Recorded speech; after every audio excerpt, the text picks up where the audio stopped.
Get up. These seats aren't for you. That's what I heard above the engine hum, above the soft clicks of seatbelts, and the baby 2 rows back, who had finally quieted. And for a beat, I thought the words were floating to someone else. Then I looked up, and the flight attendant was set like a guard at a velvet rope name tag, bright as a warning light, and my little sister Layla slid one earbud out like maybe she'd misheard, but we both knew she hadn't. Row 1A and 1B, Boston to San Diego. Our names glowing on the screens, our bags tucked, our legs just starting to relax. Then this. If you've never had your belonging questioned in public, it doesn't arrive with sirens. It seeps in like a draft through a door you thought was shut. And you start doing the math in your head. Did we mess up the time? Did they change the plane? Did something glitch? Or is this what it looks like when protocol shows up to say what a person won't say out loud? I said we can sort it here, and the attendant, Denise Hart, neat hair, careful smile, said please step into the aisle so we can correct a seating error.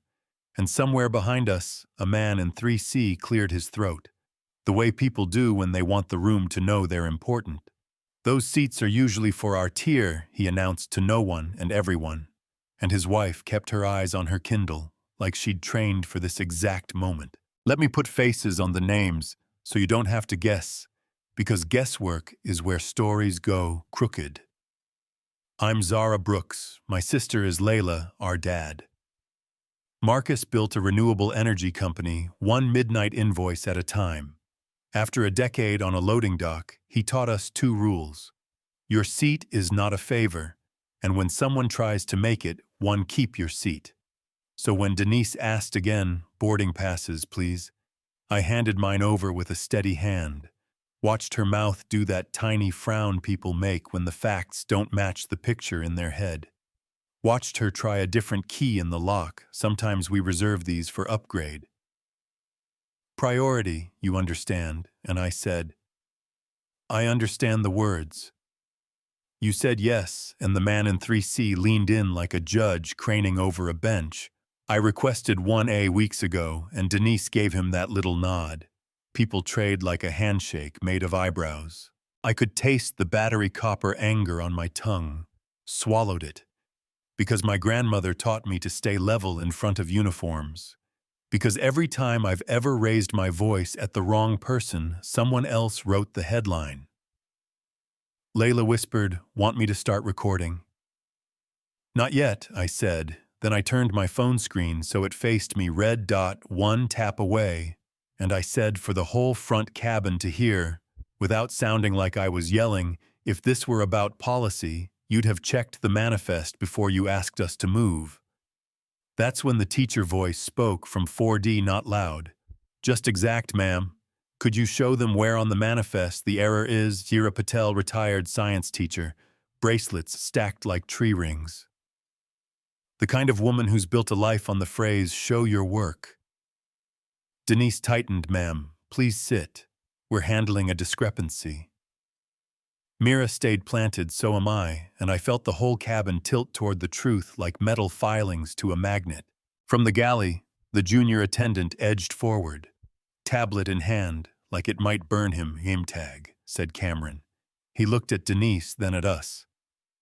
If it helps, I can pull up the seat map, tap, swipe, swallow, then reading it out loud like proof has more power when it travels through air. Row 1A, Zara Brooks. Row 1B, Layla Brooks, booked 3 weeks ago, no upgrade notes. A tiny breath moved through the rows like someone opened a window, and 3C wasn't done auditioning for main character. Well, maybe they can swap with us, keep our bags close, and... Layla turned in her seat and said, Sir, we are not luggage, and somewhere behind us, Mira whispered, Amen. I pulled up our confirmation. Paid in full, no miles, no credits. Dad's name in the subject line because he booked it and can't resist leaving notes like tattoos for our bones, proud of you. Keep your seat, and Cameron matched it to the manifest and nodded. Everything lines up, ma'am, and Denise smiled the way plastic wrap stretches across a bowl, and said she needed to run it by the purser, procedures, policies, all the beautiful words people hold up like umbrellas when they don't want to get wet with accountability. The intercom popped. Folks, brief operational delay as we finalize paperwork. Sit tight. Which is pilot, for things are happening behind the curtain. Doors still open, air shifting, and a ground supervisor stepped on in a burgundy jacket, with the energy of someone who could put out a grease fire with a glass of water. Lots of murmurs, with Denise, lots of nodding, at everything except us. Then, Ms. Brooks, would you mind stepping into the jet bridge for a quick chat? And I said I would. Right here? She sighed, just to clear a misunderstanding. I said the misunderstanding is happening clearly right here. And by then, Layla had hit record the red dot, doing its steady blink like a heartbeat. Here's the twist. Not the one you expect with security or handcuffs or a viral standoff, something smaller and sharper. The pilot showed up in the doorway, eyes doing math, took in the supervisor. Denise asked, "Ladies, are those your assigned seats?" "Yes, sir," nodded once like a gavel. You could barely hear then. Ms. Hart, step off with me a moment. That 30 feet to the jet bridge looked like a mile of wet glass. And when they came back, his voice was a closed door. You're released from this leg, you'll be reassigned. Denise tried, but he lifted a hand. We're done here. No victory music. No speech, just a clean cut in a knot that didn't untangle itself. 3C tried to drag the moment back into his lane. This could have been handled more quietly, and Mira didn't even stand. She just turned her head and said, "Sir." Quiet is not the same as right. He reddened, turned to us. "I suppose I owe you an apology." And I gave him a real smile because I felt safe enough to be generous. "You can keep it, spend it on the next time." And his wife finally looked at me with that look women send across rooms, like passing a note under a desk. "I see you. I'm sorry. I'm also tired." The wheels left the runway. We felt that brief, sweet press into our seats. Then the sky opened, and I wanted to sleep, or shake, or laugh, or cry, or all of it. Instead, I wrote the facts down, names included, because someone on some airline is how patterns hide. And by the time we hit Dallas for a crew change, yes, that was the official reason, Dad was at the gate in a zip-up, and work shoes hugged us like the only audience that mattered. "Was right here," then asked the supervisor quietly. "What steps they take when prejudice enters as procedure," she said. "Training," he said, "training. Without accountability is a seminar with snacks." She wrote something down she might actually use later. He shook Cameron's hand and said, "Thanks for saying the true thing out loud." Cameron stood taller, like somebody told him his spine belongs to him. Back on board, a new lead attendant with laugh lines that announced a different kind of authority brought ginger ales unprompted, said, "On the house. And I know that doesn't fix it." And she was right. But it was human. Mira handed me a card. "If anyone tells you nothing happened, call me.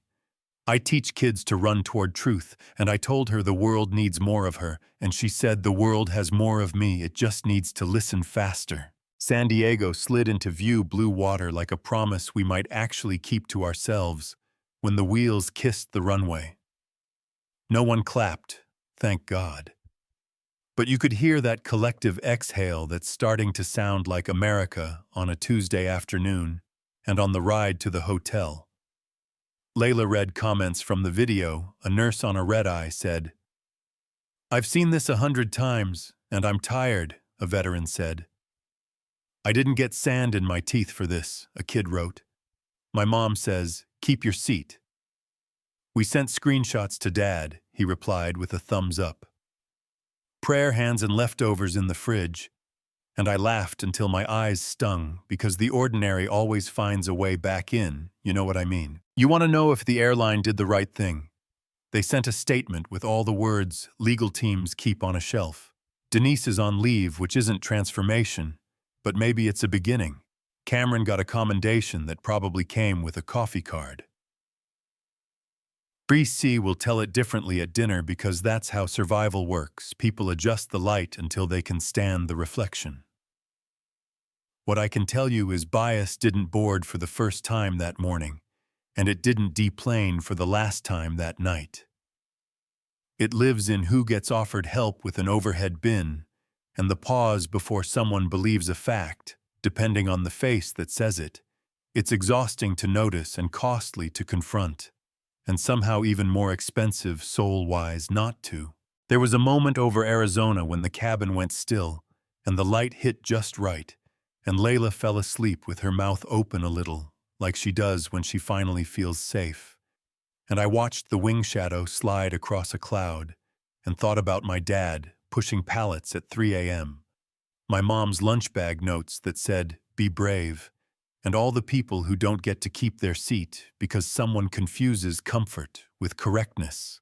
I don't want to be a symbol, I just want the rules to be the rules, no matter whose face is under the reading light. Yeah, that happened. And it keeps happening. And that's why this matters. So let's leave it here and pick it up down there in the comments. Was the captain right to pull the attendant? Was I wrong to refuse?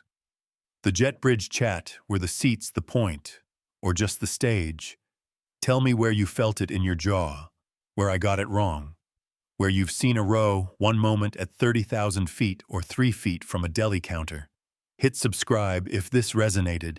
Share it with the person who swears stuff like this is over, and drop your own story below. Who was right? Who was wrong? And what does justice look like when it bumps your elbow at takeoff?